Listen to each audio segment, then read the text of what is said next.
Good morning, honorable guests, dear audience, and those who are watching us on Delphi, 15 minučių, and on the Facebook. My name is Adam Roževič, and it is great pleasure and privilege to commemorate the 30 years of re-establishment of diplomatic relations between Lithuania and German Federation. And without any further ado, I would like to introduce you to our first speaker, the director of the Eastern Europe Studies Center, Linas Kojala. Linas, please.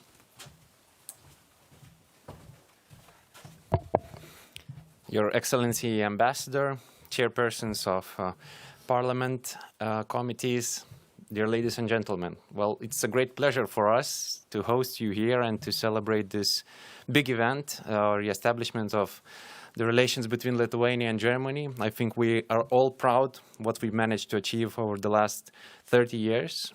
Economy, security, and other matters show that our countries are closely knit together, share the same values, have very important task ahead of them on European soil as well as beyond that.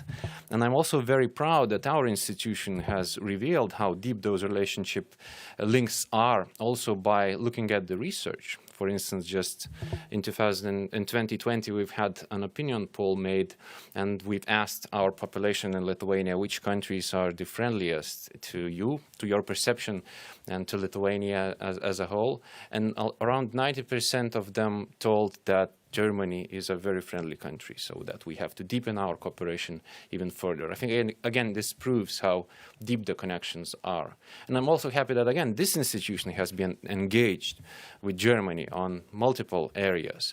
We've just organized a summer school for students together with the embassy on European issues. I think it was a huge success to gather a lot of young people and to discuss important challenges. We've been cooperating with Konrad Adenauer Stiftung for many years. We've had a publication of Lithuanian Foreign Policy Review for 3 or 4 years already. Lithuanian Foreign Policy Conference has been organized together. We've had multiple German experts coming and sharing their knowledge and expertise with us.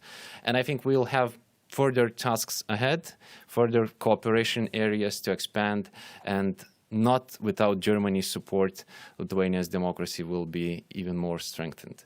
So thank you all again for coming. I think we'll have a very fruitful conversation today on multiple areas of cooperation, and I'm very thankful for the embassy for choosing us to be a partner of this very important event. Thank you again.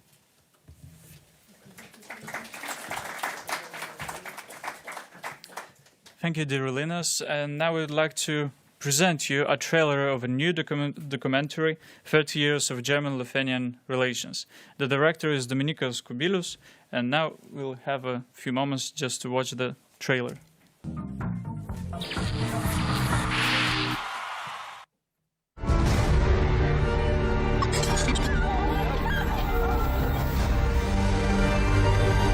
Kann ich jetzt rüber hier meine Eltern besuchen gehen, ja? Ja.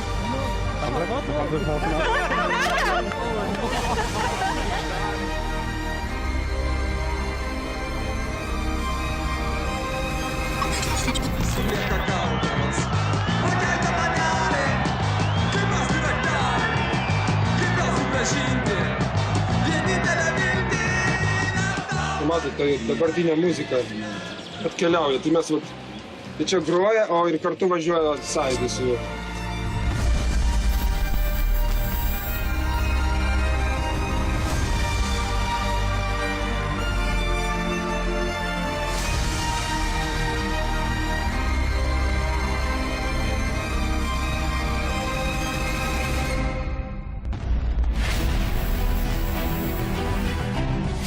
Liūdime dėl praradimų ir smerkėme žiaurumus, bet šalia galime didžiuotis tai žmonėmis, kurie nepaisydami pavojų gelbėjo savo brolius ir seseris, kurie gyveno šalia. I wouldn't have been alive without a major player. Jeigu bent kas būtų įtaręs, kad Wehrmachto karininkas padeda priešui, jam iškart būtų sušaudymas. Iškart. Aber hier sollen irgendwelche Einschusslöcher sein. Hier zum Beispiel. Hier sowas. Bitte? Da.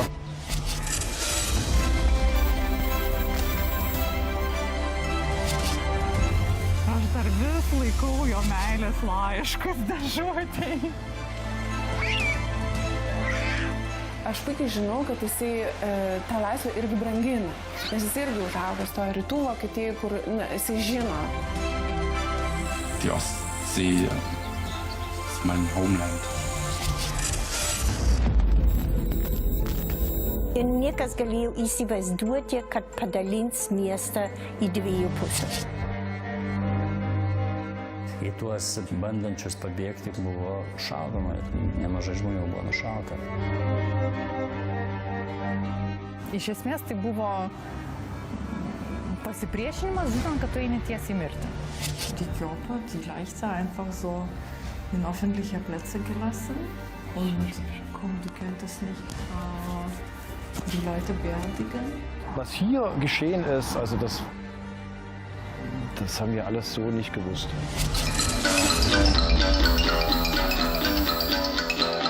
Ten buvo kažkas, tai ta atmosfera buvo įkaitusi. Ten viskas va taip, tiesiog, kad kažkas bus. Kažkas bus. We here and we play music! It's a band of Lithuania! Man fuhr wie aus einem Farbfilm in einen Schwarz-Weiß-Film. Ich bin ein Berliner. Mr. Gorbachev, tear down this wall. Ar mes jaučiame, kad Lietuva tai jėga?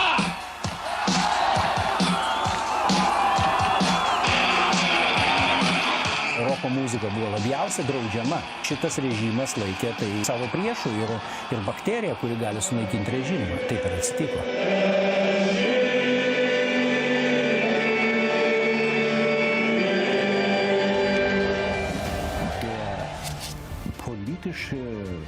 Reflex, der Impuls, die Reaktion auf Ereignisse ist fast immer parallel zwischen Deutschland und Litauen.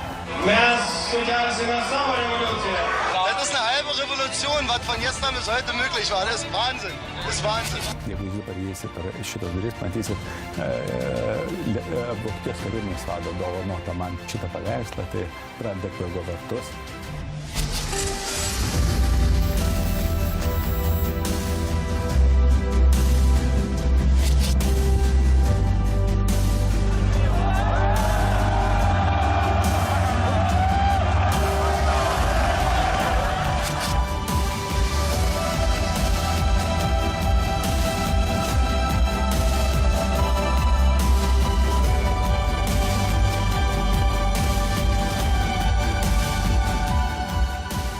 Tas mūsų kelias, kuris buvo nepaprastai nuoširdus, nepaprastai toksai net naivus, bet tikras.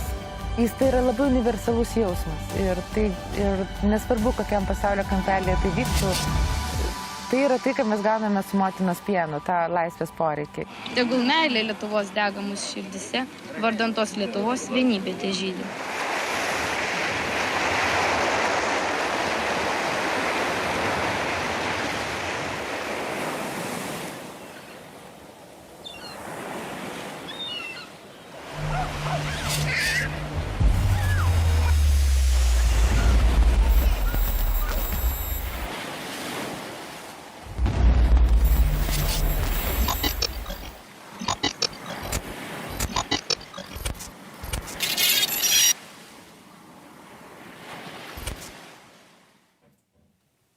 Thank you very much for your attention, and I would like to invite our dear friend Elisabeth Bauer from Konrad Adenauer Stiftung to have a few words. Elisabeth, the floor is yours.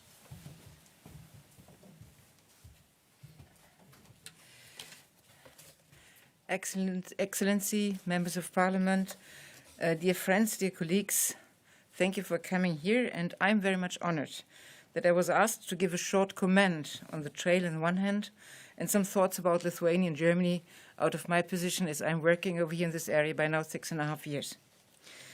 The trailer shows very clearly that we have some things in common, but yet out of different experiences. What is important, it shows the wide range of issues, some of them where we have similarities, others where we can find differences. But what is most important, the Lithuanian-German relations covers all the different aspects, of life, and one can find things which we can learn from each other. I won't go back too much back in history, even when we share the good although we share the good and the bad in the history. I will concentrate on the last period and would like to give some food for thought. Even in the last 30 years, there was not all good between our countries. Some developments caused and causes irritations, although at the moment the relations seem to be better than ever. For this, because I'm not a diplomat, I can say all the differences as well. For this, I would like to quote the Vice Minister for Foreign Affairs, the Foreign Minister himself, we will hear later, the Vice Minister from Lithuania, Arnoldas Pranckevičius. Just a week ago in Hamburg, he said, "For Lithuania, Germany is a strategic partner in Europe, NATO and other international formats. We maintain tight political, economical and cultural relations, develop cooperations between NGOs and building up partnerships between cities." And I think this includes everything what our partnership is in today. And out of my observations, I can say, since Germany came into the lead of the NATO Enhanced Forward Battle Group, the ties became even deeper. Looking to that, I would invite especially the young ones to learn German. It will give you good chances for your future. After this, I would like to give just a short look back to special incidents which influence the relations or which show how much we have in common. Let us start with 1989. When we have some interviews for the scholarships, I had to learn that most of the younger generation in the Baltic countries do know the fall of the wall, but did not in first place remember the Baltic change, because they remembered the place of restoration, their independence. It was really interesting for me to get to know about that. Maybe because, so this was really interesting to get to know. But the German Chancellor, Angela Merkel, explained in 2019 in a video related to 30 years of the Baltic chain how much it was important for the opposition in the GDR. If they can do, we might be able to do as well. Here we came to something in common which most of the people, even in Germany, don't know. Germany only got its sovereignty back with the reunion and the signature of 4+2 contract in September 1990, so we hadn't had sovereignty as well. Up to that time, not only the GDR was under control from Soviet Union, but Western Germany as well had a status where there were some rights still not with the Federal Republic. Lithuania fought for its freedom and had to face the troops who came back, the Soviet troops who came back in January 1991. In Germany, in 1989, a lot of people in Eastern were afraid that the Soviet troops would come out of the barracks. So there was a big fear on that. And maybe a bit due to the fact that we had to try to get the reunification, there was in the beginning not really much help from Germany for the three Baltic countries to regain their sovereignty. As far as that might have affected the negotiation regarding the reunification. This changed after the unification was done, and in the 90s, Germany became the advocate of Eastern European countries for EU and NATO membership. It was a trustful cooperation, and this leads to the situation that German European parliamentarians convinced Chancellor Kohl that all three countries should join at the same time, as originally it would have been in only one of the countries. In 2005, the road again made a turn when the former German Chancellor Schröder joined Gazprom and negotiated the gas deals. This really caused problems, and Germany was looked at least for some time, with mistrust and suspiciously. The next turn came up when Lithuania 2015 got the euro as the last of the three Baltics. Traveling and trade become much more easy. Much more important, especially for nowadays relations and discussions, what was the year 2014 and what happened in Ukraine and Crimea. First of all, Lithuania took over directly the position of fighting for Ukraine's interests. Secondly, Germany was one of the key negotiations for the sanctions. Trust came back. And then the decision was taken, NATO presence in the Baltic countries. And I have to say, surprisingly, to me today, there were no demonstrations in Germany when the government decided to take over the lead, although the sentence I was brought up was Never again German boots on foreign ground. But this trustful and fruitful cooperation really brought our relations to another level, and I only can come back to the beginning. They are now as good as very seldom earlier. As we could see just recently in the crisis at the Belarusian border, Germany and the EU are on the side of the Lithuanian government. One thing all of us could learn, especially in the last year, and in COVID times, we are stronger together. Ladies and gentlemen, what could be the takeaway from today and for the future? A future which will be responsibility for the young ones today and thus, so the students and the younger persons, take the chance to learn the language and get to know about the country. The German parliament always offers interns, but you have to speak German. Take as much possibilities to get to know. By the way, that is in one sentence I always tell the Germans as well. You saw in the trailer lots of things which we don't know from each other. And finally, I would like to quote the person after whom the foundation is named and the first Chancellor of the Federal Republic, Konrad Adenauer. People have to meet and to talk to get to know about each other. This is the best way to avoid conflicts and wars. So please make your way of the future for you and your country. And I have to say some anecdotes I could say as well. For example, Linus has been my colleague in the Konrad Adenauer Stiftung. Augustina, working in the parliament now, was working with us. The first person, beside Andres Kubilius, I had to do was Radwille, when I was working in St. Petersburg. So it's a lot of things which we have in common. We met. And one story I would like to give. When I arrived in 2015, Andres Kubilius came up to me and said, because we met, I have to say we met before when I was working in St. Petersburg. And he said, oh, we haven't to tell you about Russia, you know it. And this is what I say, you have to meet to get to know. Thank you.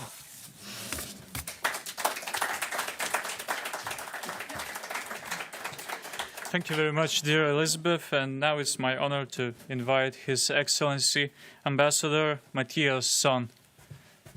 Ambassador, the floor is yours.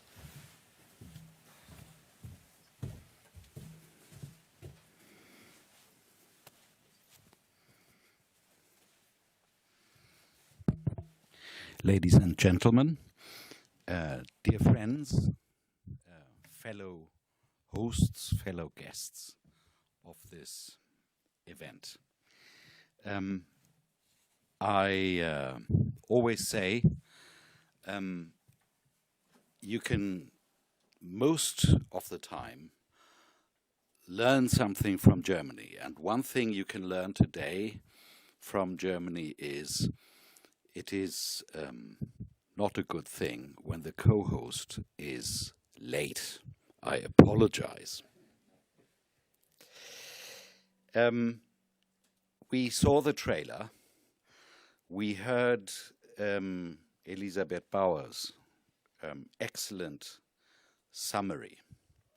What remains to be said that is not already included in those remarks? My takeaway is perhaps there is an enormous amount of commonality.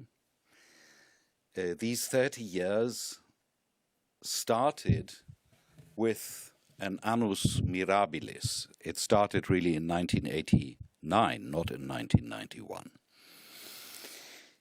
And it continued to be, I believe, for Lithuania and for Germany, a time, 3 decades of success, more strikingly so for Lithuania than for Germany, but nonetheless. And I would almost say that does not make it easier to make this review of those 30 years more interesting. What is more boring than looking back at 30 years of success? So, and that is my takeaway. I think over the past year and over the past few weeks, we have all seen stark reminders to us all not to take this success for granted. We have seen that well thought out policies, Western policies, I don't mean Lithuania and Germany specifically, I mean Lithuania and Germany as part of Europe, as part of the transatlantic community, and as part of the world community. We all together have seen stark reminders that we can take nothing for granted. And we will all together have to think hard about what we all need to do together in order to maintain our path of success that was so miraculously, as the trailer said, established in 1989. There are many aspects to this, and it's good that we have a large mix of people in this room who probably come, who certainly come from different generations, who come from politics, who come from academia, and who come from a general segment of the public with political interest. And I hope that we will have a very lively discussion afterwards. I think Adam is going to lead us through that, and I look forward to it. I believe we have to question some of our some things that we all got used to taking for granted. Premises under which our policies are set, were set, and still remain set. I will just mention one example. There has been a political debate about something that used to be called, I think, European strategic autonomy or something like that. I think we have to get beyond these terminological questions. The practical question after Afghanistan must be, what is the minimum we Europeans must be able to do by ourselves as Europeans? We can never, I think, aspire to being able completely to be autonomous in the sense that we don't need the transatlantic link. That would be an ambition which is unrealistic and undesirable from my perspective. But we do have to think harder, and this has not started today. This has started 2014, after what happened 2014, and when, for example, Chancellor Merkel said at the Munich Security Conference that we Europeans must define more clearly what we can achieve in a strategic sense by ourselves. I believe these past few weeks, this debate has gained a new urgency. And on this not terribly happy note, I hope that I have not spoiled the party, because there is much to celebrate between Lithuania and Germany. And I believe diplomatic relations, which are something rather formal, are perhaps not the most important part of what we have to celebrate. What we have to celebrate is freedom, democracy, the rule of law. And what we Germans can celebrate together with you here is that Lithuania has managed over those 30 years to get exactly to the spot where it wanted to be, at the heart of Europe. Despite its geographic peripheral location, Lithuania has got exactly where it needs to be and where we, Germany, want it to be, at the heart of Europe, together with us. And you, in turn, can rely on Germany being a European anchor of the transatlantic relationship. Germany and Lithuania are both equally convinced that this is a core of our common identity, our common security, our common interest. And Germany, that much I can say, regardless of the outcome of this month's federal election in Germany, this role of Germany as a transatlantic anchor in Europe for all of us, for Lithuania as well, will remain. That should be it from me, I believe. We are waiting for Gabrielius. He is, I think, the next of our scheduled speakers. And if you would allow me, I would step out with Linus and say hello to him and bring him in. Is that all right? Thank you.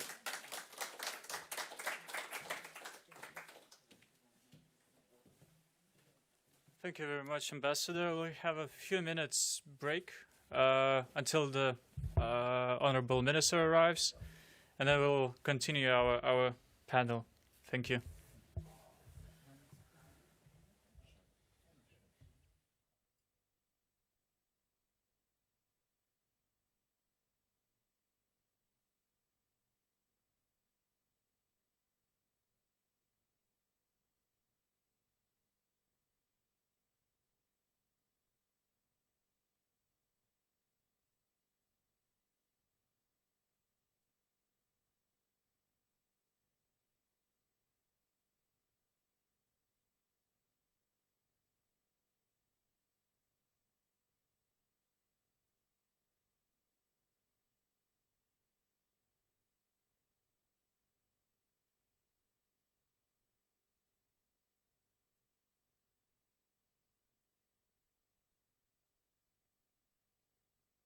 Pleasure to have you here.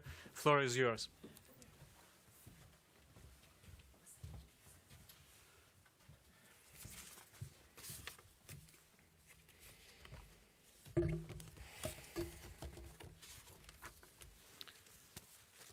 Honorable guests, ladies and gentlemen, dear Ambassador.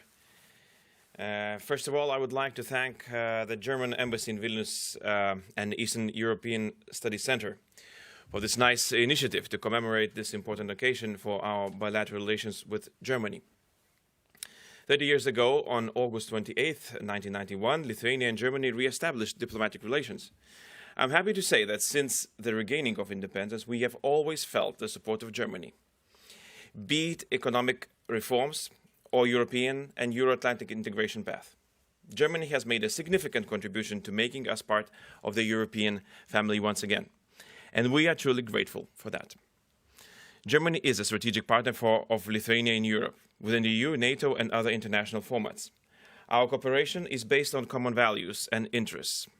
We are maintaining close political, economic, and cultural relations, developing cooperation among non-governmental organizations, and establishing partnership among different cities and regions. Despite that, we still need more Germany in Lithuania and more Lithuania in Germany.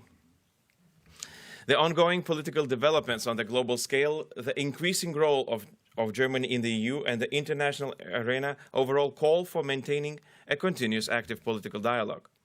In the area of security issues, Lithuania highly appreciates the solidarity and the contribution on the part of Germany in strengthening the security of Lithuania and the eastern border of NATO by assuming the leadership role in the multinational NATO EFP in Lithuania. Its active engagement in military exercises and the NATO air policing mission in the Baltic states. We are maintaining and strengthening our cooperation in the area of defense and enhancing our bilateral and military integrity. Our primary interest is to further strengthen EFP. NATO summit in Vilnius 2023 is an important achievement for Lithuania. At the same time, it's also a very good opportunity for Germany to promote its vital contribution for security of the whole region. Resilience is the main topic of today's discussion. In view of the current international situation, extremely important is the strategic communication in fighting propaganda, increasing resilience, and addressing hybrid threats. Increasing resiliency among society is a common task of politicians, NGOs, and academia.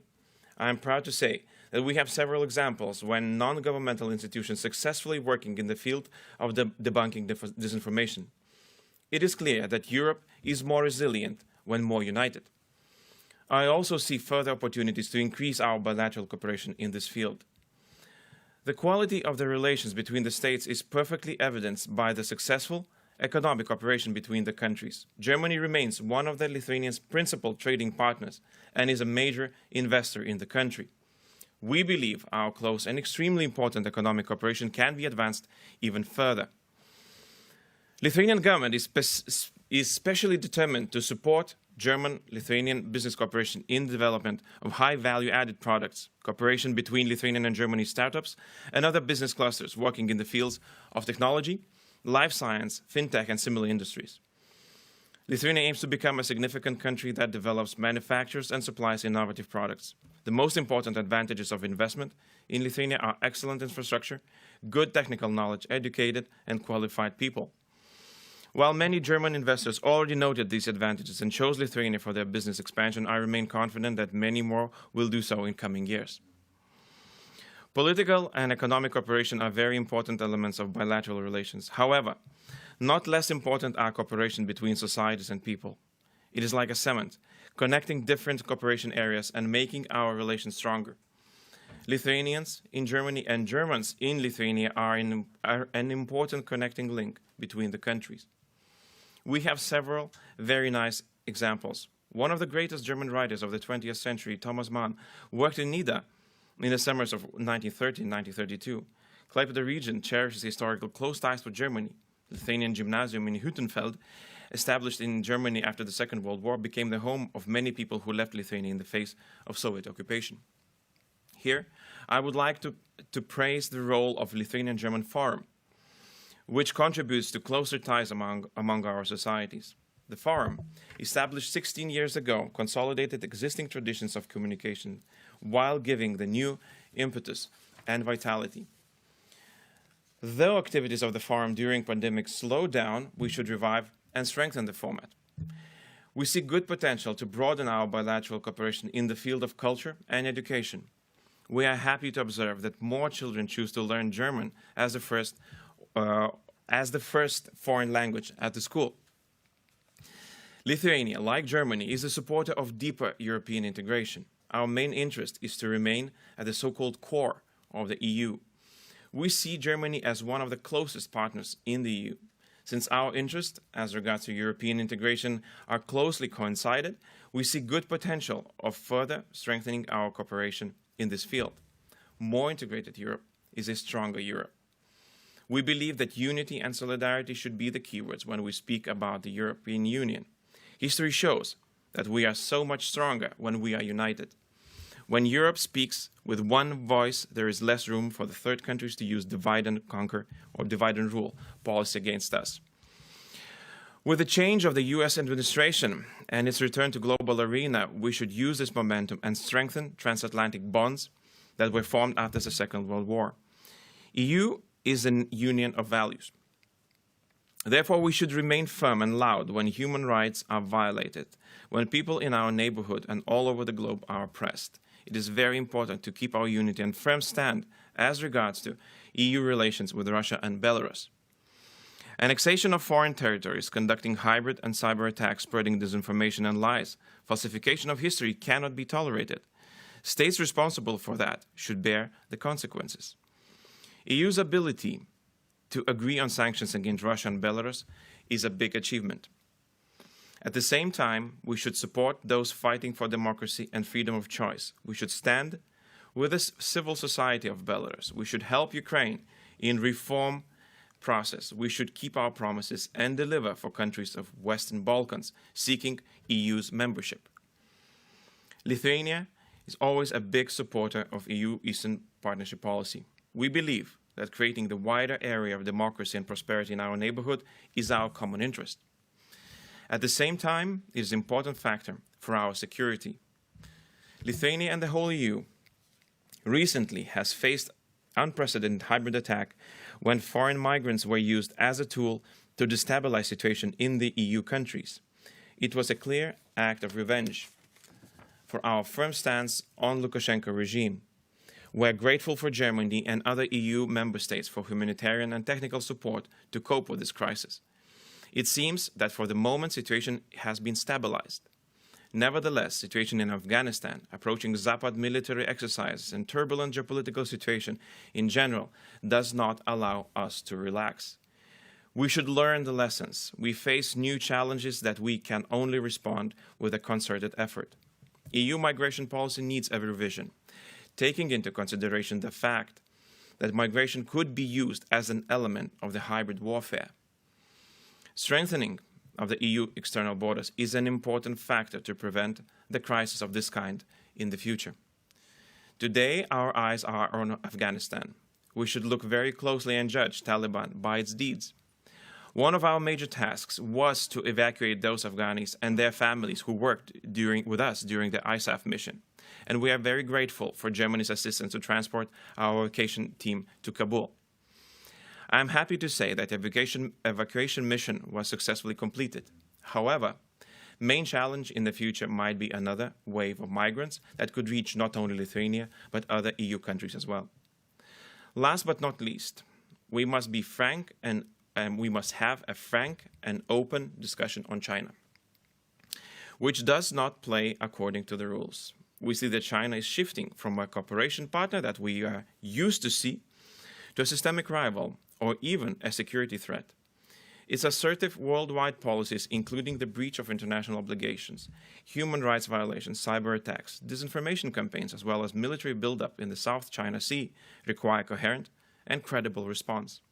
Once again, unity is the key. We should speak with China in one voice. Therefore, we should avoid formats that are now known as 16+1, which give China the tool to play its games with different countries and focus on 27+1 approach to China, a comprehensive and inclusive of all 27 member states dialogue on China and with China. Thank you, ladies and gentlemen.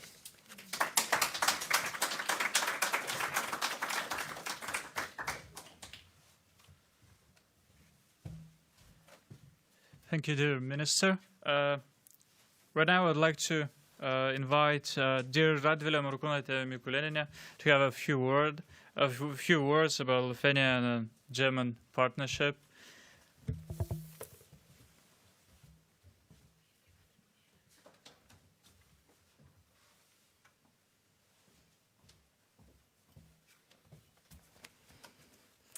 Hello, good morning, ladies and gentlemen, dear friends. Thank you for invitation. It's really nice to be here among friends and, to share those experiences that has happened 30 and even more years ago. Nevertheless, I was a child at the time, but, looking to the screen and seeing those videos, and we gather in these days not only here to commemorate the relations with Germany, but with the United States, with some other countries. And really, I get very emotional by looking to the history and what was the meaning for our parents, for the generation at that time to achieve freedom and to come to the point which was a kind of dream, and maybe some didn't realize that it will come one day in their lifetime. And many nice words were already said, and I really want to add to what Madame Bauer said, that first of all, I think it's, connection people to people. And I'm extremely thankful for Germany and for Adenauer Stiftung for the presence here in Lithuania in terms of many aspects, cultural, political, social, and that you have a perfect soil for giving our citizens, knowledge and expertise how to be how to add their work to stronger Lithuania and to stronger relations among our two countries. So you've mentioned Augusta, you've mentioned Linas, and there are many more who experience that. But I think that what is of the most important thing, and I was thinking a lot of spheres, I would say that your help in current crisis and what we face with the migration and with Belarus, and your help in the mission to Afghanistan to rescue our friends there, and that you are the country that that we have the battle group on our grounds here, and whenever we meet German troops in the roads of Lithuania, we are happy to wave for them, you know, when driving along, and it's really a big thing for us. So I think that this feeling of being secure is the most important thing in these relations, and I really hope that we will continue on that. As I am a chair of European Affairs Committee in the Seimas, so we have lots of issues, lots of discussions in these matters, and you know, not only talking about foreign policy or sanctions for Belarus or some other matters, but of course social issues. Migration pact, which we will be forced, I'm pretty sure, to review the rules.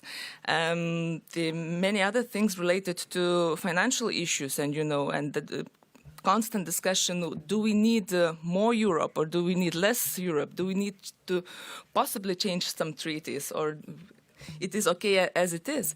So we always look to Germany here, and you can count on us. I hope that this support that you have been giving us 30 years ago, that you are satisfied with that, to what kind of country we grew, and I hope that we will continue this, our cooperation, in the most prosperous way. Thank you, dear Radvile. And I would like to invite Honorable Žygimantas Pavilionis to have a few words about the Finnish-German relationship.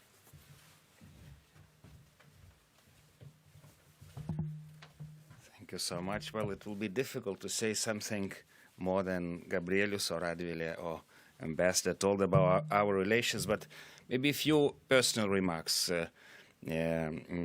Together with the president of Lithuanian and German Forum, we established this organization 16 years ago. That was maybe 1 year after our membership in EU, because we felt that we want this relations to be strategic one. And we felt that to make it strategic, it shouldn't be only bureaucratic or governmental. It should be, first of all, non-governmental. It should be societies, it should be business community, it should be people to people.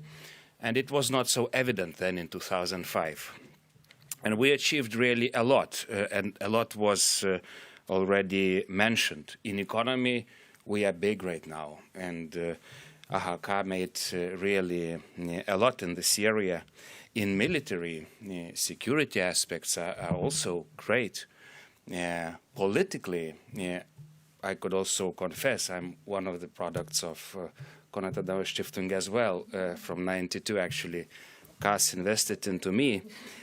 So a lot of things that we did and achieved together. But I'm not a diplomat anymore. I'm kind of politician already. So let me say personally what else we can do to make this link even stronger. I will start with the language.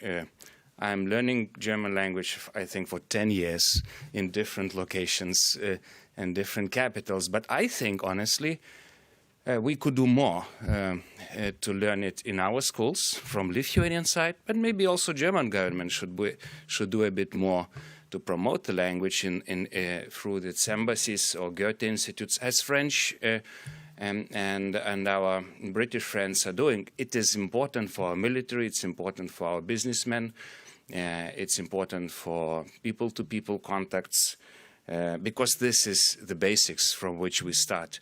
And we should do more on language. Think tank community, academic community. Honestly, we don't have a center of excellence on German relations in Lithuania. Name me one expert that knows Germany 24 hours 7. You know, you can call him and he can tell you names, what's happening in elections. We don't have it. Nor in Vilnius University, nor in any other university. Well, I see military academies trying to do something in this area, but, you know, I'm challenging the academic institutions. Why don't you, as one of friends recently told me, why don't you notice giant or you know, in the room? This is our neighbor, and it is so important, and we don't know so much about that. But it's not only kind of little stone to Lithuanian academic society. It's also, what about German think tanks in Lithuania? You know, I was working a lot in Washington trying to push Americans to Vilnius, like Freedom House and other wonderful, great programs. What about DGP or other think tanks? You know, you have wonderful, great think tanks who are very close to us. But we need the flag in Vilnius. Vilnius is a center of freedom and democracy right now. We shape the world together with you, but brains should work together. So from both sides it should be done. Then economic relations. We did a lot. But what about our own government strategy? Germany is huge. You know, money is lying not only in Berlin, of course. It's lying in all those landers, you know. When we had embassy in Bonn, we've been working a bit. But now, you know, our embassy is too small even to cover Berlin, honestly. And this is Germany. This is like, you know, still rediscovering America, that we actually still do in America, but we still have to do it in Germany. I think, of course, this is just an idea. It will be the decision of foreign ministry, but I think it's time to think about consulate general or even, you know, in multiple, that will do economy only, like our consulates in America. You know, we have one embassy and few consulates who do economy, culture, and the rest. And we have to do it in the south of Germany. Then what about green energy? And I mean not only green energy in a kind of narrow sense. It's not about even economy. It's about green links that we have. You know, the Heinrich Böll Foundation is covering us from Warsaw. Honestly, it's strange. You know, it should be in the Baltics, and I think the best place would be Vilnius, honestly, because for different reasons, we are fighting for human rights and democracy. We have Astravets here. Well, and we really try to do it green. We try to, you know, fight with nuclear. And we are the pioneers in this area. I think after elections we have to work hard with green foundations to come here and to work so well like Konrad Adenauer Stiftung is doing, or some other think tanks like Liberale Moderne, led by Ralf Fuchs, one of the organizations kicked out from Moscow. You know, Vilnius is a natural place for them to land because we are doing it. And, you know, the same happened with Americans. It seems the same is happening with Germans right now. And it's also about Lithuanian green energy and political energy that has no kind of touch with German green politics. And here I'm challenging Lithuanian politicians who should really build a green politics, political parties, and then find natural partners in Germany because they don't have a partner to dance with in Lithuania. This is a little problem that we have. The same actually problem has all other parties. My party has, you know, 3 decades of relations with Germany, but what about Social Democrats and liberals? They had, you know, we had personalities who did it in the past, but we don't have those personalities who are doing it today. And we need political parties to link with each other. Well, we have a lot of other stuff to do, and Foreign Minister Gabrielius Landsbergis mentioned a lot in foreign area. But I think I will just repeat some of them that are really important, also from political side. Europe, we have to create it together, and here well, I will not go into sensitive area, but I think we need to do some little changes in Lithuania for our government to have institutional possibilities to work closer with Germany. I will stop on that. Well, we will soon have a new German government, and it means new ministers. And we have to do everything for line ministers to know each other. And that's a hard work that we have to do. Minister mentioned China. Yes, this is a long dream of Chancellor Merkel to create a one voice on China.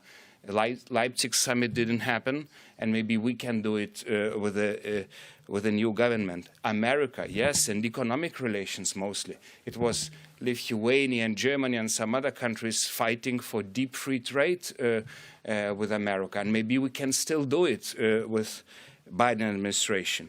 And finally, the neighborhood, democratic change in Belarus would change the history in a way we saw it in that movie. If we do it with wonderful foundations, German, Swedish, and Americans who are working in Vilnius, we can change the history for millions of people, like the history was changed with changes in the Baltics that you helped, Germany helped so much.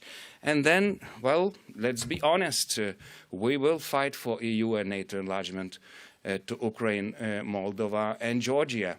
We still have a debate on that, but we think that Europe whole and free is our own dream, and I think that it's time for Germany to take a full responsibility about that project, because for some reasons, the most difficult aspect when I come and discuss it in Berlin with my friends, it's the strategy. Germans are so good and great on everything, but when you discuss missions and strategy, for some reasons, it takes time for us to convince that it's time for you to do it in the South, in the East, and globally. So thank you so much.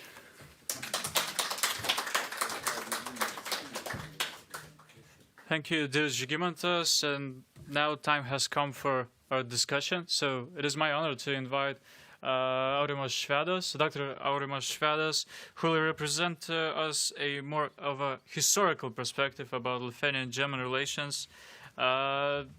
Short, thank you, Minister. Short technical disclaimer: the discussion will be about 1 hour. There'll be 15 minutes of presentation, and there'll be 45 minutes of Q&A. So we strongly encourage for any questions. Just raise your hand and you'll get your chance to ask a question. So, Aurimai.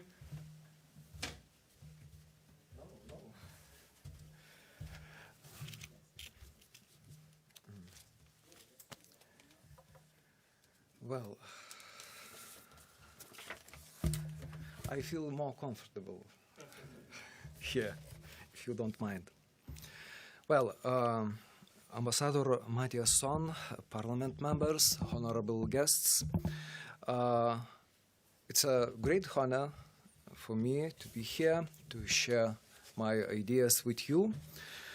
And I prepared 4 theses for my talk, and let me start from the first thesis. The long-term processes help understand our contemporary history, because Germany has always historically been Lithuania's neighbor. So what stayed the same and what has changed? In 2009, we recalled the year 1009, when the German missionary Bruno of Querfurt visited Lithuania, and it is really important, where he was unfortunately murdered.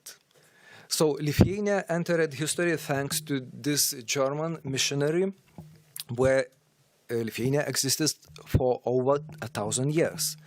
This was the first important German footprint in Lithuania's history. We can find many such footprints in the early history of Lithuania, going right up to its extinction in the late 18th century. Incidentally, we received the opportunity to return to history during World War I, when the entire territory of present-day Lithuania was occupied by the German army. When First World War is mentioned, we of course find ourselves in the 20th century, which you are all familiar with. Thus, I shall not burden you with facts that are already widely known. I shall only draw your attention to the text of two German soldiers who wandered around Vilnius during the year of First World War and recorded their impressions, which were printed in Wilnauer Zeitung in 1916-1918 under the pseudonym Paul Monti. Monti sees Vilnius as a place located somewhere in between the familiar and the foreign. An authentic spot, but at the same time the most phantom place in Europe, a town where the familiar bleeds into a strange terrain. Why do I recall Paul Monti today? I think that these reflections of two German soldiers symbolize that despite being neighbors, the Lithuania and Germany weren't close emotionally, mentally, and in many other spheres. However, the most important part of my first thesis is history changes. That is why today I would consider as deeply symbolic that a century after the release of Paul Monti's article, in 2017, the German historian and public intellectual Klaus Legevi has written a text titled The Struggle for European Memory from a New Vilnius Perspective. This approach disclosed the will to research and to understand. My second thesis, Annus Mirabilis, changed history and made it possible for three new dates in Lithuania's history to emerge that proved to be important in Germany's destiny. Historians often use the term annus mirabilis when they come across unexpected events for which there is no crystal clear explanation, yet which end up playing a fateful role. One such miraculous year was already mentioned, 1981. 1989, when Václav Havel became the president of Czechoslovakia. The Solidarity movement celebrated victory in elections held in Poland. Nicolae Ceausescu's regime in Romania collapsed, and the Baltic Way was organized and the Berlin Wall was brought down. This otherwise extraordinary scenario of events could have been foretold perhaps only by the angels from Wim Wenders' film Wings of Desire, watching over the lives of people of the divided Berlin. But leaving metaphysics aside, let us return to history. I would like to say a few words about three dates from Lithuania's history that elevated the country, my country, into the ranks of world history creators and were at the same time important in Germany's future destiny. These three events in Lithuania's history spread like waves through time and space, changing not only the fate of Lithuania, but of Central Europe and Germany as well. I speak of the Baltic Way held on August 23 in 1989, the Declaration of Restoration of Independence of March 11 in 1990, and January 13 in 1991. I will not go into the details while trying to analyze all these three events, because I don't have a lot of time for that. That's why I'll try shortly present my third thesis. German intellectual film and theater culture helped Lithuanian society return to Europe. During the first decade of its independence, Lithuanian society was in transition from its Soviet to a post-Soviet state of being, trying to locate itself in its own past and in the present, while also searching for its own place in Europe's political, intellectual, and cultural life. I shall be so bold as to say that it was, in my opinion, German culture that helped Lithuanian society return to Europe in the cultural, intellectual, and emotional sense. And I could give you a few examples. Let's start from the books. For almost 50 years, Lithuanian society and its intellectual elite had been isolated from the most important processes taking place in Europe's academic community. That is why, after independence was restored, fundamental texts that had not reached Lithuania at an earlier time had to be translated, read, and discussed. The series of almost 800 books released by the Open Lithuanian Foundation under supervising of Professor Irena Veisaitė over several decades, in my opinion, is worth mentioning at this point for its fundamental effect on the humanities in Lithuania. Two translated series can be distinguished as being the most important in this cascade of books: classical text on philosophical and political thought, and works in humanities and social science. I will not be wrong in saying that the essential part of this series was made up of text by German writers, philosophers, historians, and sociologists. I just did some short research trying to count names of writers, philosophers, historians. So we should talk about three: Germany, France, and Great Britain, and their intellectual resources. The second window to Europe for Lithuanian society, it may sound strange now, but it was the Kino Pavasaris International Film Festival, founded in 1994. And let me remind you that its organizing committee was made up of film critic Linas Vildžiūnas, the current festival director Vida Ramoškienė, and French and German embassies cultural attaches. At that time, I'm talking about Mr. Frederic Djoujot and Mr. Ronald Munch. It is really important to stress that it was films created by film directors from France and Germany, in particular, that constituted a large part of the few first Kino Pavasaris festival programs.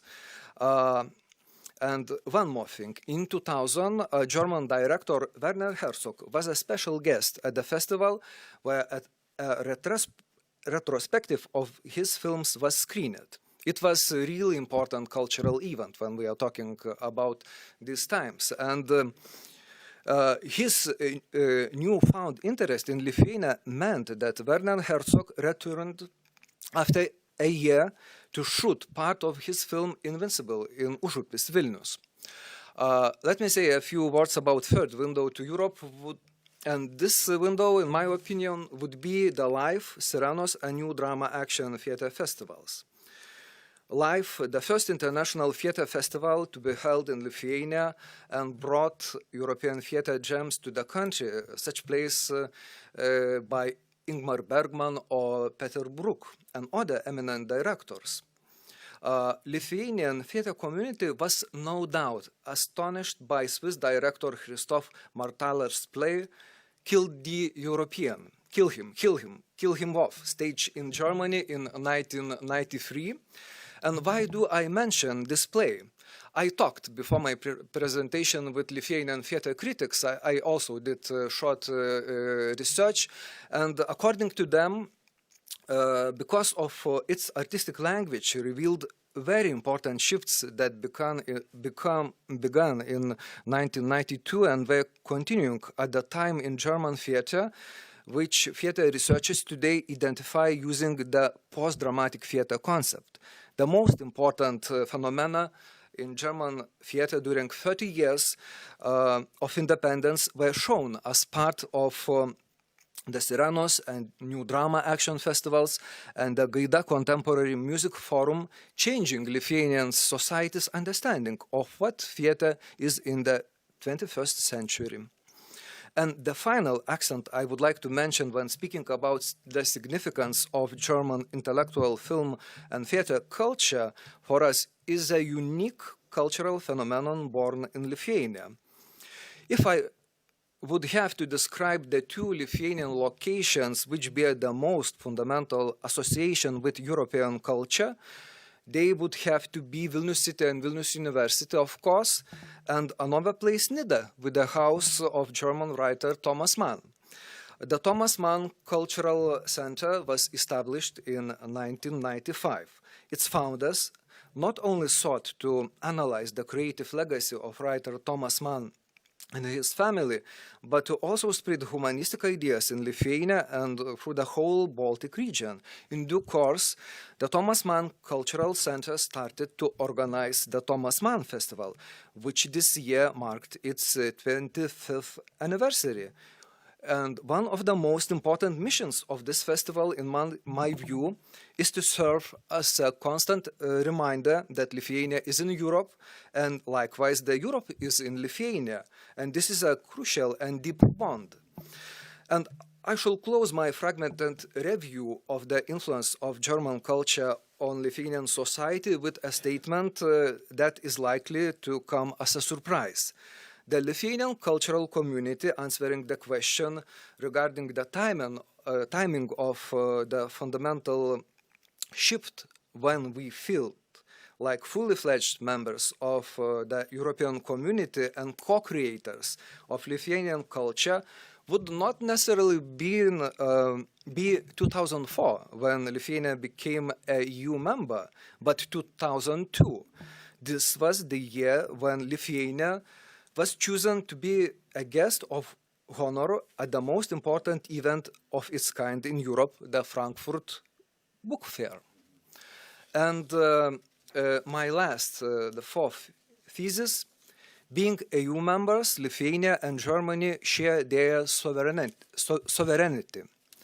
As I already mentioned, during its first decade of independence, Lithuanian society and the political elite searched for ways to return to Europe, their real home. By the second decade, post-2004, Lithuanian politicians, public intellectuals search for how to represent so-called New Europe and how to create Lithuanians' political identity in Europe. But none of these things would have been possible if it wasn't for the European Union of the 20th century, notably its cohesion and well-being. And this is to a large extent the merit of two exceptional figures, Chancellor Helmut Kohl and Chancellor Angela Merkel. This last German Chancellor and the significance of her policies of the European Union will certainly be discussed for a long time to come, with books being written on this topic, not just in Germany, but in Lithuania as well.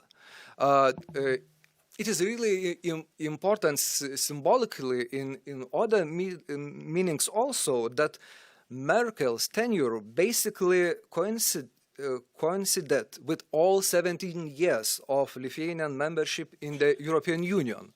So we should think about that as an important constante. What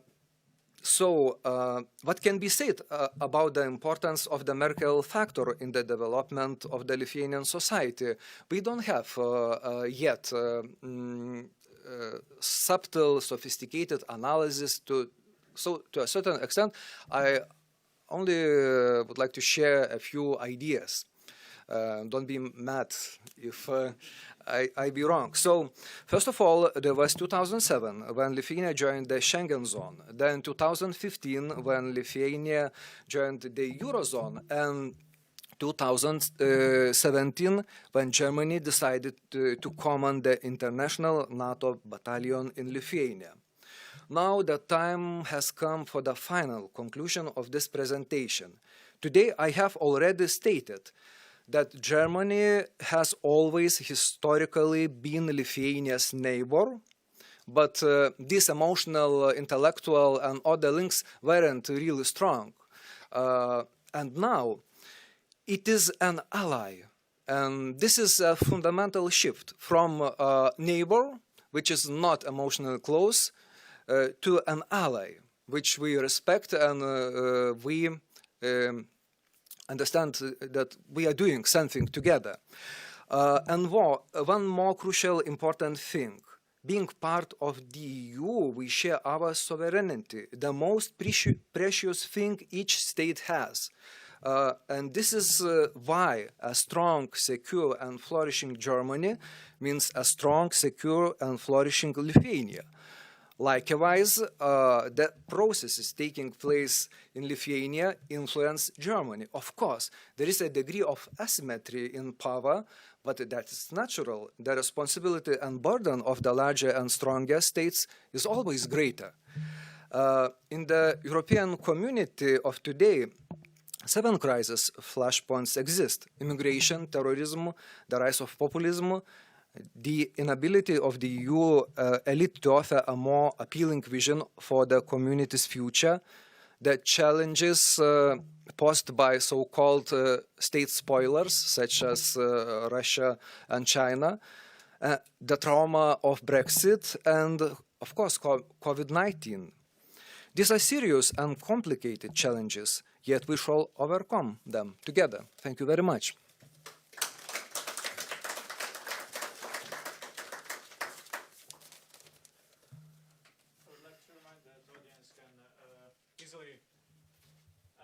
Questions. So do we have maybe first volunteer to ask a question? But I must confess that this is a big surprise for me to sit down in front of you and to play a role of an expert. I'm not an expert of German-Lithuanian relationship.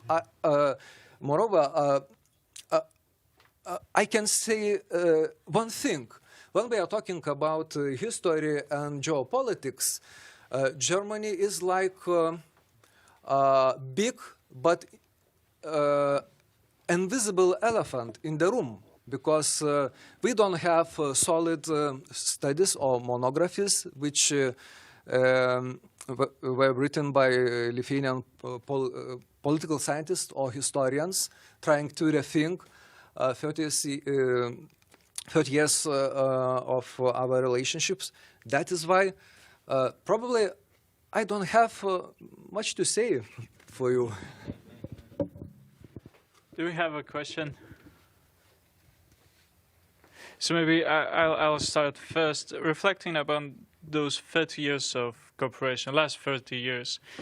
History can teach us some about the tendencies, about the mistakes that we have made. So looking at those past 30 years, could you name some things that we can learn from, some mistakes that we can learn from, and what we can expect in the future, talking about Lithuanian and German cooperation?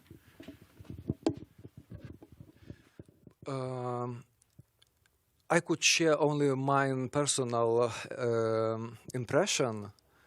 While I was preparing my thesis, I was surprised how deep is cultural integration between Lithuania and Germany, and probably the most important mistake, looking from nowadays experience, not to evaluate that we already have a big cultural and other capital, and probably we should talk not about mistakes, but about our achievements, because we have a lot of. Yes. Andrew? Yes, Andrew. Thank you. Well, it's on. First, I abuse this question hour to say thanks to everybody who has contributed this morning. It was very important for us. Second, I have a special thank you for our host institution, the Eastern European Studies Center. First of all, since I was here for the first time, I see an impressive remodeling. You have a very presentable space here now, which I am now hoping to abuse your hospitality more in the future. Third point, again on the EESC. I appreciate your hospitality here for another reason as well.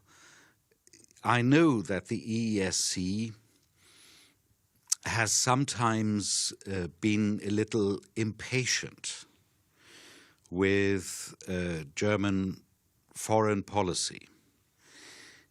Germany is very deliberative.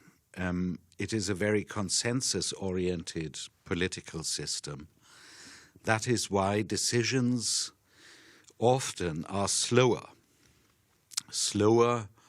than here in Lithuania. Our reactions are less immediate in many cases. That does not mean that our impulses are very different. It just means it takes longer to get from a political impulse to a policy, a publicly declared policy. And because I know this, I want to say a special thank you to the EESC, with whom I personally share this trait. I'm an impatient person, and I sometimes feel that Germany, is like a big oil tanker, with a very large turning radius, and the steering is not the quickest. The flip side of that, I believe, is questions raised about mistakes that we made and so on and so forth. Once we have arrived at a policy, we are very reliable partners. And this has been true. It was mentioned by you, Audimas, I think, particularly under the chancellorship of Merkel, which coincides most of the time with the time of Lithuanians' membership in the EU. Chancellor Merkel came early, I think, to the view that the EU is a difficult mechanism which needs to be managed with patience and care. And she also discovered at an early stage, I believe, that the then new members, I remember that time as well when I saw the Central Eastern Europeans for the first time in Brussels, in the meeting rooms in Brussels, that they were they had a potential of leadership. This is one of the advantages within the European Union, that small member states and large member states can almost equally take roles of leadership. This depends on various factors. An example struck me last year. I just mentioned it to Linas already. The first round of sanctions against Belarus, just exactly a year ago now. That debate took longer because there were two other EU member states who wanted to take the Belarus sanctions question as leverage to promote their own individual national interests and demand sanctions against a third country on issues which were really purely national, bilateral.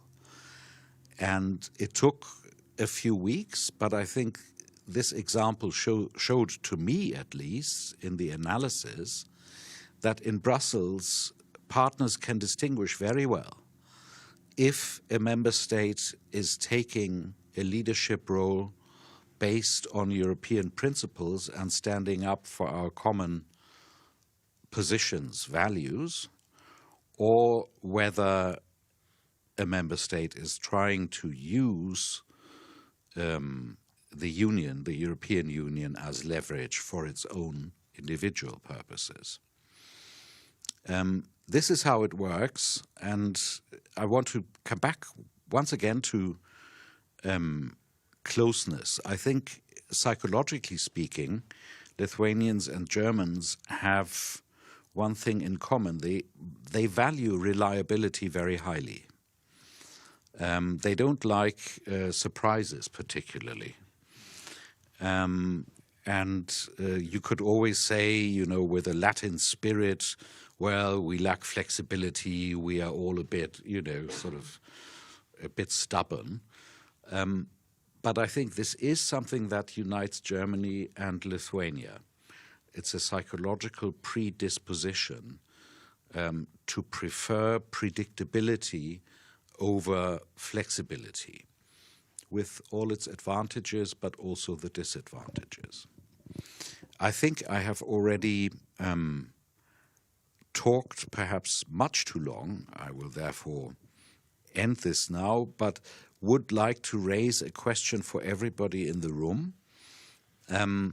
You know, we know at the latest, I said this in my introduction, at the latest since 2014, we know, and we have all publicly declared that we know it, that the EU needs to make itself more able to meet strategic challenges that come from several directions at us now. We have seen in Afghanistan over the past few weeks that these 7 years have not resulted in Europe being able to do this on its own. And I would like to invite reflections upon this and perhaps ideas on how we can make this process more dynamic and more action-oriented than it has been up to now, particularly now that the transatlantic aspect of it has become so much easier again, so much more cooperative and so much more amenable to joint considerations. Thank you.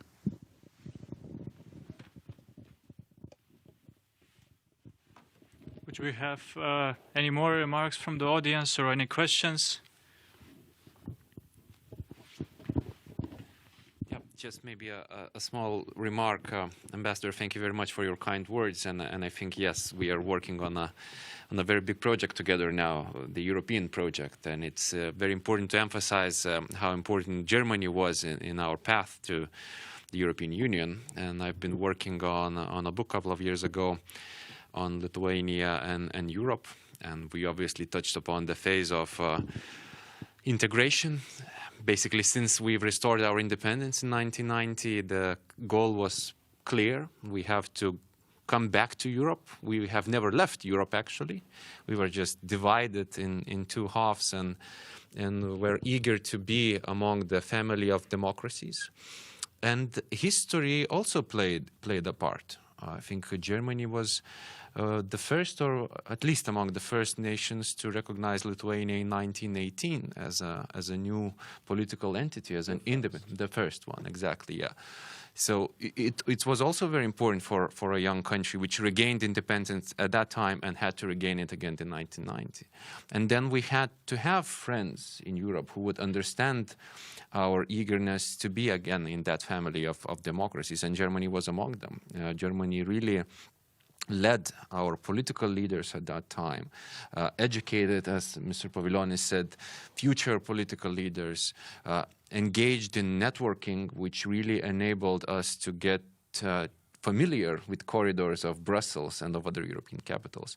So I think this link has to be really emphasized as one of those that helped us out in a complicated situation still, because I think 2004, the year of Lithuania's accession to both the European Union and NATO, was not a given. It was not a given. It could have been a different kind of scenario. And we see the struggles today of Ukraine, Georgia, and other countries that are also keen to join the institutions, but for various reasons, complicated geopolitics, the neighborhood, also obviously internal issues, they are still struggling. So I think this friendship of Germany is remembered in this aspect as well. But looking at history, we also have to look at the future. And I think one of the ideas constantly discussed on the EU level is whether we can reach some sort of consensus on many complicated historic aspects, and I think Aurimas is a fantastic person to discuss this issue. So maybe you could touch upon, you did that already in your presentation to some extent, but how Europe perceives history, whether we have a common perception of history in the European Union, how does that play out in a bilateral relationship with Lithuania and Germany, and what could be the ways forward to be even, well, more on a common side of historic understanding.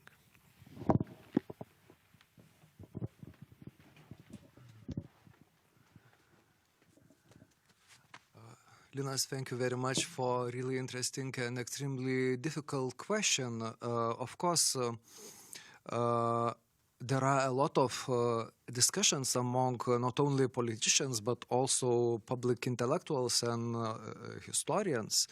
What we should do with so-called European identity, how we should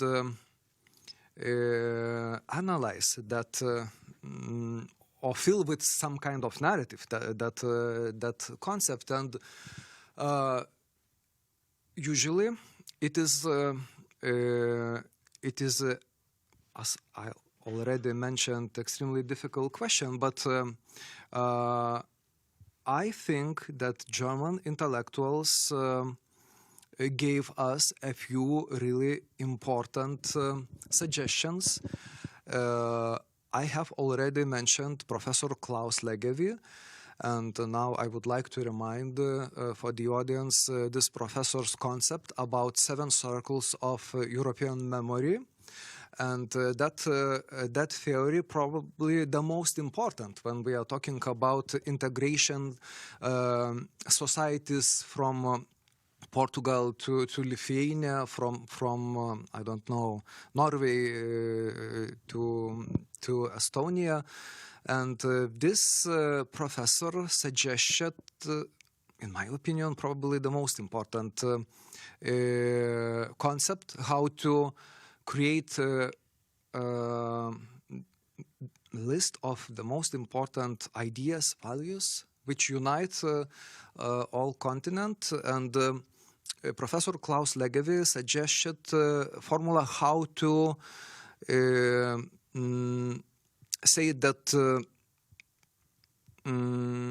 Western Europe understand Eastern Europe's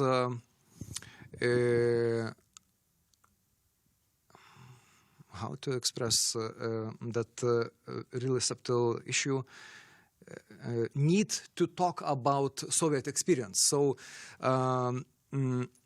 one, according to Klaus Legevi point of view, the most important circles of memory is Holocaust. Another important circle of memory, Gulag. And the final circle of memory, the success of EU, the success of European civilization in 20th century. So I don't have enough time to go through all the 7 circles, but this is probably the most important, looking from my perspective, concept, how to unite whole Europe, how to propose common identity. And another German intellectual, extremely important while discussing this question, is a professor from Konstanz University, Aleida Assmann, which has proposed the concept of dialogical memory.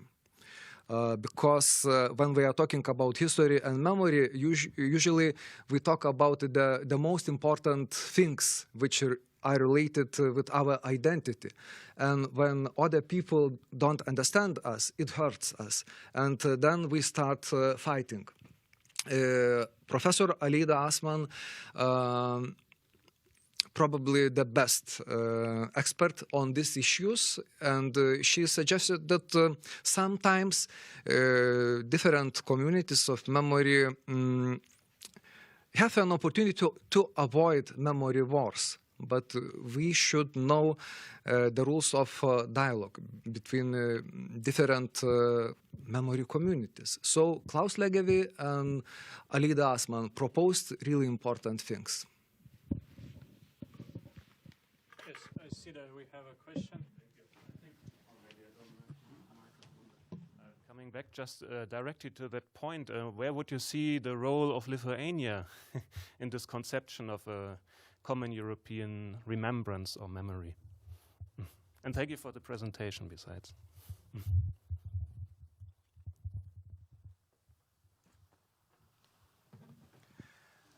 I have already mentioned that Professor Klaus Legevi found some kind of formula how to present how to create narrative which unite Holocaust and Soviet and Gulag. And probably the most important thing, looking from Lithuanian perspective, is to work with our historical empathy, to talk not only with our the most painful experience, but to learn how to listen the others, to understand the others' pain, and to talk about how we should live together with different painful memory, and how we could create a common future despite all these dark pages in our history. So probably the most important thing, looking from my personal perspective, not to forget painful history pages, but to learn historical empathy, to learn how to listen the others, and to learn dialogue, according to Alida Asman. Thank you very much for the answer. You were so kind also to mention Monty, and in general, the German reception of Vilnius, at least, has been always also a kind of gate to the east. Could it be also a special role of Lithuania maybe to explain here a bit more about a remembrance or experiences from Soviet times, but not only from that times, of course, in this German-Lithuanian dialogue, or to bring it into the common European dialogue? That's maybe was the background of my question. And in general, thank you very much for emphasizing the role of culture so much and of science.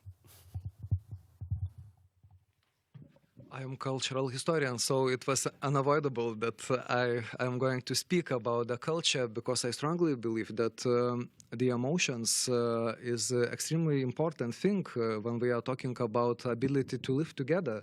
And we are dealing with strong emotion during those 2 years of COVID-19. We are dealing with fear, with constant fear, and with distress with each other. We are afraid of each other. And that is why, for me, it was really important to stress the importance of emotions. Actually, I'm talking about Lithuanian societies, Lithuanian political elite homeworks. We should do a lot of homeworks, because when we are talking about Lithuania, when we invite tourists from different countries, we don't develop enough the concept of cultural, intellectual tourism. So it may work, as you mentioned, but we still need a lot to do. Because look at the most important 10 things which we usually suggest for foreign tourists. You can Google it. And I have some doubts if Vilnius University or Thomas Mann Center will appear among those 10, the most important things. Thank you, Professor. Professor, for the presentation. I have, first of all, a little observation. Jakob Wernstein, Adenauer Stiftung. I find it fascinating and inspiring time and again how we heard today from several speakers how Lithuania and Germany are neighbors. You said we went from neighbors to being allies, but still the perception I see in Lithuania very often is that we still are being, as Germans, perceived as neighbors, which is wonderful.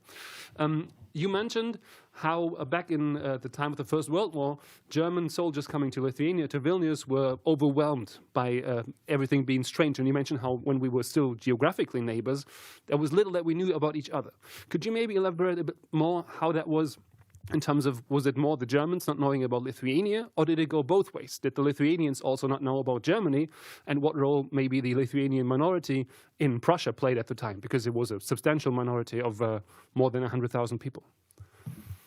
Thank you very much for this question, but I'm sorry, I'm not an expert of that issue. That is why I will not be able to go into the deep of that area. Yes, I can see that Elizabeth has a question.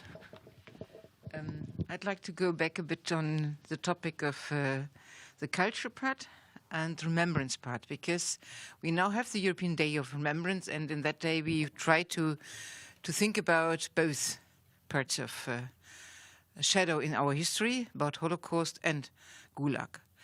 I would say there could have been a very, very good chance, especially for the Baltic countries as well, to be one of the countries in the first place to join, to really put these things together, because you had both in your countries. And that's one of the things I always notice, I'm a political educator as well. And when I arrived 6.5 years ago, well, oh no, don't say about that, because, it was saying the German occupation was seen as a freedom from the first Soviet occupation. And I think this is one part of cultural memory as well, that one has to face their own history, because if you go back to that part, then the countries have to go through the part where some of the people at least became actors as well, not only the ones who have been the one who have been the victims. And I think this is one of the parts where really one could, if one could put these together in a common memory in the countries as well, that will help to establish much more on a European level, because you can tell about your own experience on both sides. Thank you.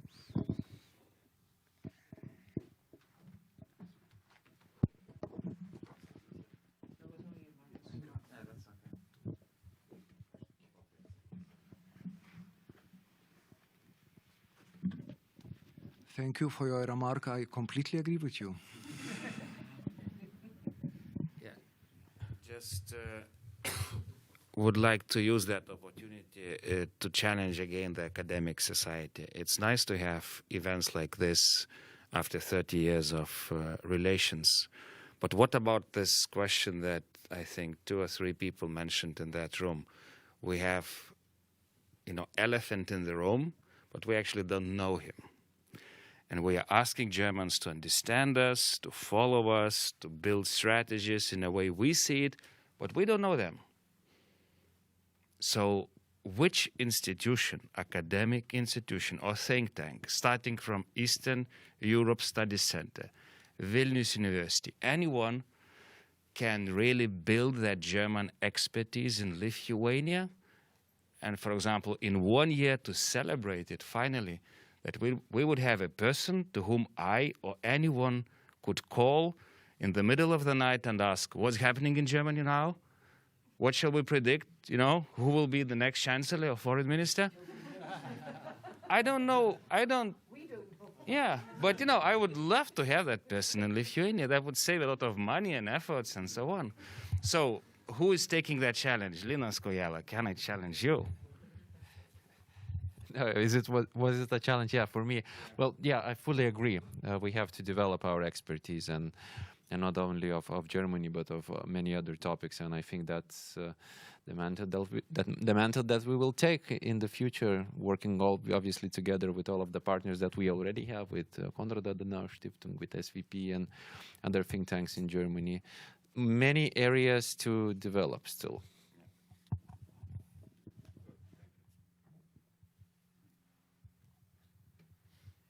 Yes, Ambassador, please. thank you very much for ceding me the floor once more. I just wanted to say how relieved I am about this proposal from you, Renginys, because while I think my embassy is doing an excellent job of explaining Germany to Lithuanians, and that is part of our remit. I mean, it's included in our salaries. And while I have an excellent team, I use the opportunity to look at each of them here in the room and thank them for organizing this event together with the EESC. It would be very helpful to have a broader institutional network to work with. And I think we are making great strides on this together with other actors, facilitate a focus on at least aspects of Germany and make them publicly known. Example, I arrived here, there was practically no public presence of the German embassy. We didn't have social media channels, for example. And that has changed very dramatically, and our social media channels do not only cover like feel-good issues, German food, German recipes, and the beauty of German landscapes. We are trying to be quite political. And we hope thereby to attract more partners in this. And let me say, particularly in this, the 80th year since the Holocaust began in Lithuania as well as in many other countries of Central and Eastern Europe, that one of the steps forward and outward was precisely on this supremely hard and difficult issue. The Foreign Ministry last year invited our embassy to participate in this excellent conference that they had on collective trauma and collective memory. That was a memorable event and an excellent conference. I can only recommend to everybody to look at the compendium that the Foreign Office, the Lithuanian Foreign Office, published afterwards. And this year, when various academic actors under the leadership of the Lithuanian Historical Institute led a conference in June, in early June, on the Holocaust in Lithuania and again on memory. And we were invited to contribute, to participate, and that was for me a great encouragement in continuing on this network building that you mentioned, Renginys. Thank you very much. Yeah, just to mention, the Lithuanian Foreign Policy Review of last year has summarized the collective memory and trauma conference. So those who are interested can find the journal just on the entrance. And there was a question. It's only a small remark. Rūta Edukevičienė from Vytautas Magnus University. And coming back to what Mr. Paviljonis said, the language. I think speaking about experts who know Germany, who know German politics, culture, and other important issues, first of all, we need experts speaking, reading German. And it's a really big problem in Lithuania, and I think also about among Lithuanian historians. We don't have much of them speaking and reading German text. So I think it's really a very important issue that we should make all together a little bit more for that. Thank you.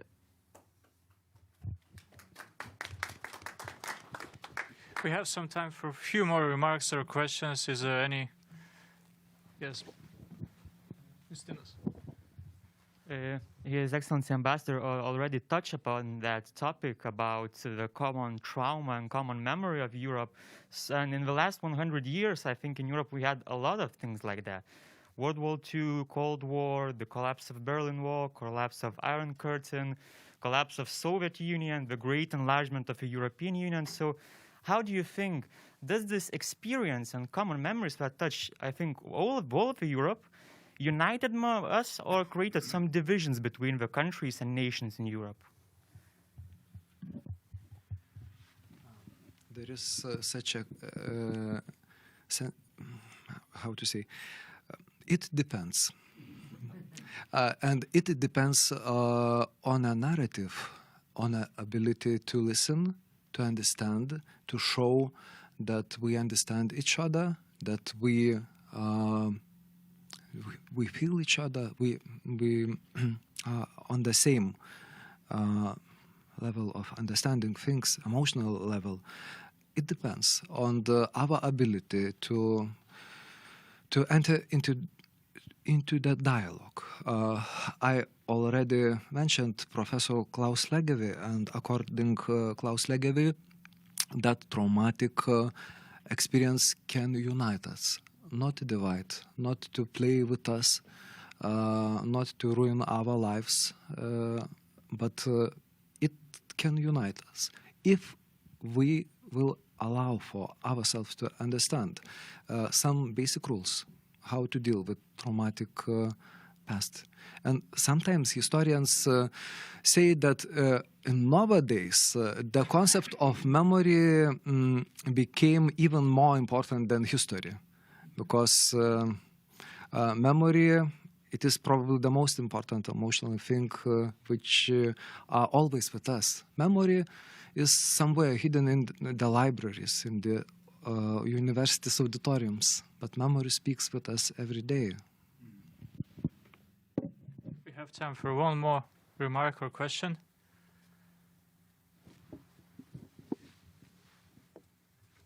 Thank you for presentation. I'm Adomas from Vytautas Magnus University, and I would like to ask you which key figures contributed most to the restoration of diplomatic relations between Germany and Lithuania. From German and Lithuanian side, whom should we be thankful? Thank you. Maybe Žygimantas Pavilionis could add something. Of course, Helmut Kohl, of course, former Berlin city mayor, which helped Professor Vytautas Landsbergis a lot and Lithuanian society. So we still didn't do our homework. We didn't write our independence history because we are waiting for the big jubileum. And according to my point of view, it is terrible mistake. We should write about our common history right now.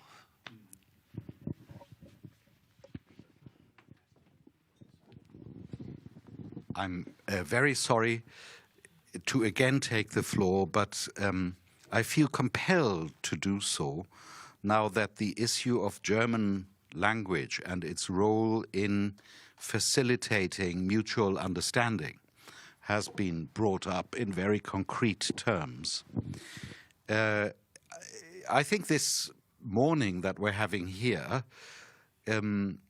could be taken, if one wanted to, as a counterexample to the need for more German language. I believe we have managed to understand one another quite well in a language that is neither German nor Lithuanian. However, there is a concrete political point that I'm coming to, and I am staring harshly at the politician that we still have in the room here. Right now, the role of the second foreign language in the Lithuanian secondary school curriculum is being reduced. This will be to the detriment of exactly two languages, French and German.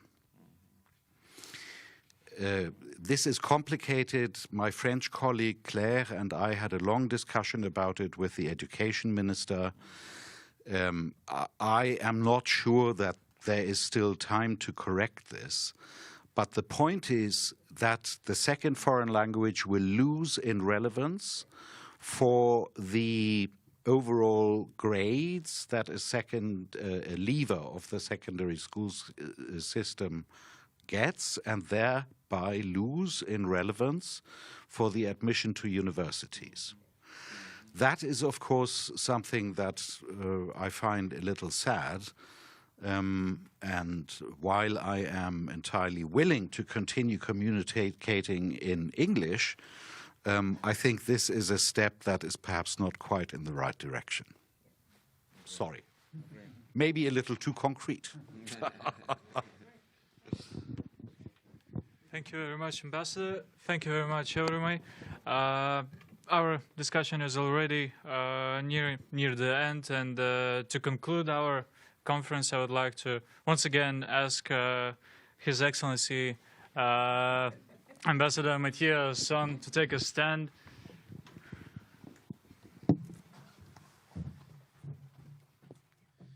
Okay, first of all, I apologize. It was really not planned this way. And I would like to thank everybody who contributed to this debate without being the German ambassador. Concluding remarks. We know we can depend on one another.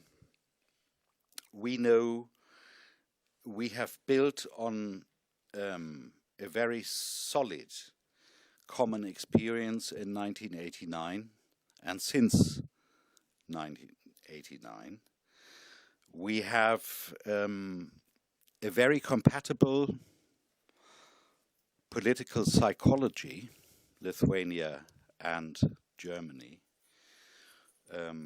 Both, I think, countries that are not overly keen on debates for the debate's sake.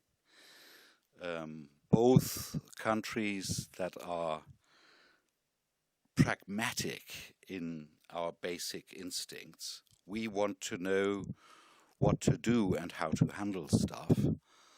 And we accept that sometimes we need to have deep reflection in order to understand what that is.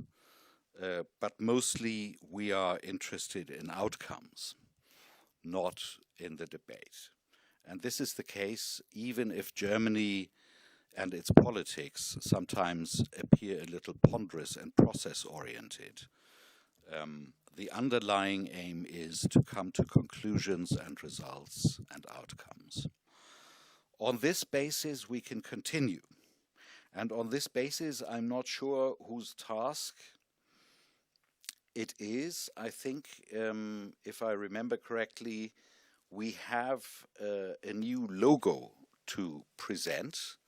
And I believe, whose task is that? Adam, I'm handing it back to you. Yes.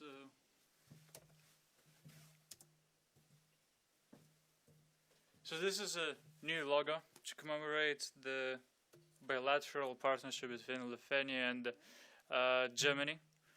I think it's very good looking. And we have one more surprise, a premiere of a new German-Lithuanian rap song, Love Song to Vilnius.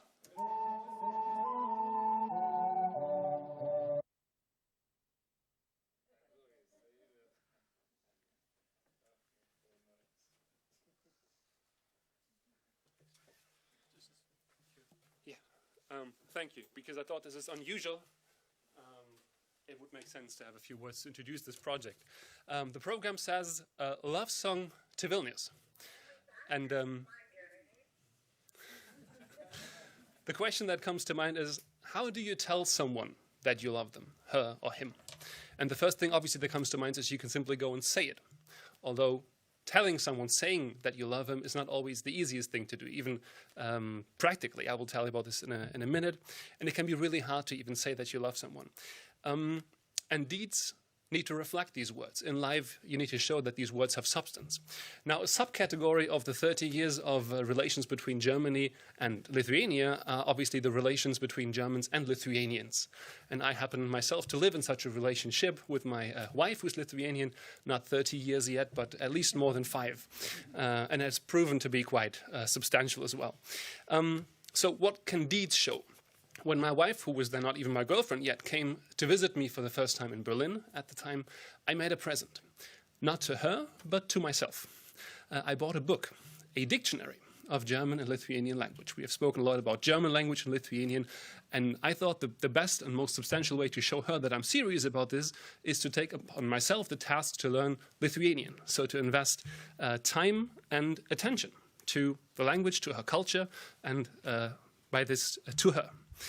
So it didn't go as smoothly in the beginning when I first tried to apply this knowledge of Lithuanian language and saying these words to express my love. I mixed up the present and the past tense in creating a new word which even didn't exist. So what I said would probably in English be something, I used to love you right now. And she looked at me with, well, compassion and sympathy. She got the point at some point. It's getting a bit better now with a few years of experience. Since we live in Vilnius now, I get to practice. A few weeks ago, we were invited to a relative's house, and he threw a conversation about existential philosophy at me in Lithuanian. And after an hour, I thought, well, not so bad. I survived that conversation. So, as I said, we live in Vilnius now, and I've come to love this place. Our daughter was born here. The second child will hopefully be born this year in Vilnius as well. So how to express this love? With words, time, and attention. And the song will not contain the word love itself. But there's a lot of words in there. And it will be a rap song that you're about to see. And if you look at me, I don't look like a classic old school hip hop person. I don't own a skateboard. I don't know how to do graffiti.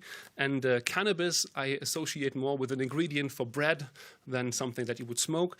But I like rap because it enables you to put a lot of words in context and content into a song. And it's so much that we decided, thanks to the embassy, also to print out the text for you, because I think it will be difficult to follow this on the screen live. So you will have the opportunity to read this later in a wonderful translation in Lithuanian, which even rhymes in Lithuanian. So we got a wonderful translation. So we spent words, time, and attention. And I would like to thank, obviously, the embassy who supported this project, Mr. Bushman in person, who made it possible that we could conjoin our creativity. I was the only German on a little team that we assembled. The rest were Lithuanian artists, including my wife, who made the graphics for the chorus, which you're about to see. And attention is what we already obviously have to Vilnius, but we want to draw attention to Vilnius among German audiences, German-speaking audiences, and I'm happy to have your attention for this song right now. I hope you'll enjoy it.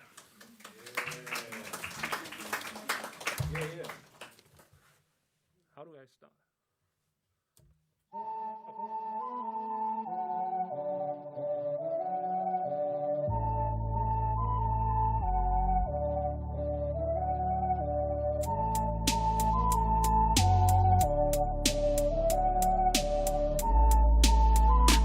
Im Herz der baltischen Bergbanane, kurz vor Schluss unserer EU in Richtung Osten, da liegt Vilnius. Am Fuß des Hügels, wo die Vilnia in die Neres mündet, wurde sie der Sage nach dank einem Wolf aus Eisen gegründet. Die Altstadt mittelalterlich, doch fast komplett barockisiert, voll Kirchen, um die man woanders ganze Städte arrangiert. Zwischen gotischen Spelunken und modernen Wolkenkratzer, Spuren von manchen Bewohnern, Besuchern und Besatzern. Und in allem zeugt der kulturelle, bauliche Glanz von 700 Jahren Austausch, Offenheit und Toleranz. Denn viele Nationalitäten prägten immer schon das Bild, das Miteinander bis auf ein paar schwere Ausnahmen gechillt. Zwischen Tataren, Polen, Litauern, Karelen, Russen, Juden, Belarussen und den anderen geht es meist friedlich zu, denn jede Oma ist hier locker, flocker, trilingual. Die Atmosphäre Tradition, aber das Feeling global. Vilno, Vilna, Vilnius, Betonblock putzt barock. UNESCO, Altstadt, Labyrinth, ein kultureller Wok. Vilnius, Vilne, Vilnia, Europas Mittelpunkt. Amphitheater, Märchenort, in großfürstlichem Prunk.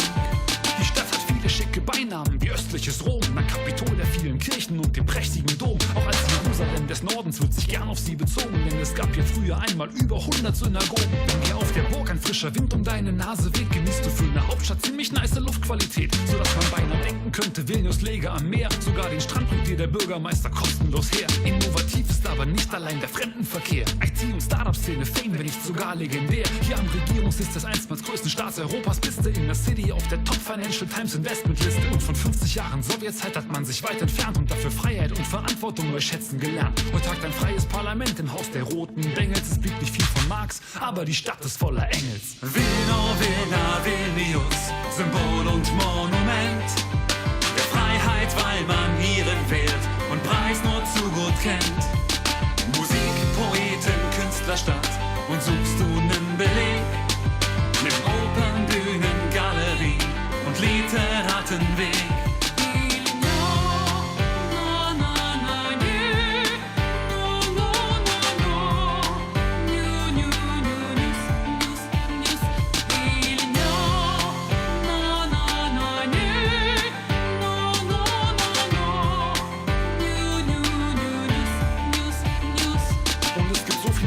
Etwa die vielen Stadtpaläste, Tor der Morgenröte, Fernsehturm oder die alte Feste. Und die Uni ist die älteste der ganzen Region, berühmt nicht nur für ihre 13 Höfe-Komposition. Oder das Viertel Užupis, die freie Künstlerrepublik und so viel mehr, als ich jemals in diesen Zeilen unterkrieg. Hier geht es ab, drum komm vorbei und mach dir selbst ein Bild. Nicht ohne Grund hieß diese Stadt auf Deutsch früher die Wilde. Vilno, Vilna, Vilnius, G-Punkt des Kontinents. Wenn du ihn erst gefunden hast, dann kribbelt's und dann brennt's. Vilnius, Vilne, Vilnia, nicht erst seit 30 Jahren. Ein Ort, an dem auch Deutsche immer schon zu Hause waren. Vilno, Vilna, Vilnius, Betonblock blitzt barock.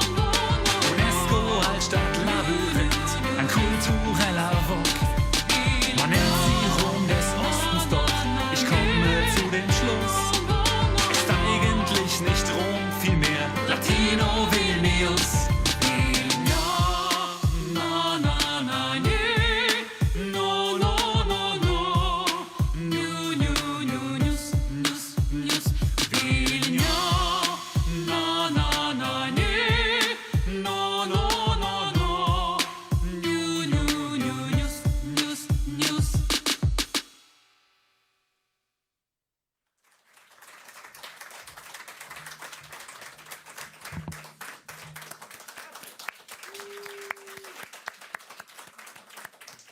So, ladies and gentlemen, this brings us to the end of our event. On behalf of Eastern Europe Study Center and our colleagues from German Embassy in Vilnius, I'd like to thank our very honorable speakers, our dear guests, and everyone that was watching our conference online. Thank you all for your attention, and we look forward to see you again soon.